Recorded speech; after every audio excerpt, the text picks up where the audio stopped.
project done by Vincent. Now right now the LED is off since no button has been pressed.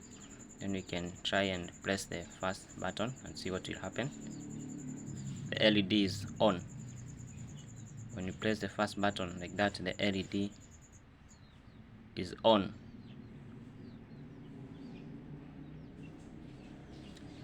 The LED is on. When we stop pressing, the LED goes off. Then we can try and press the second button and the LED goes on. If I press again, the LED goes on. So those are both the state of the LED, and when we are not pressing anything, the LED is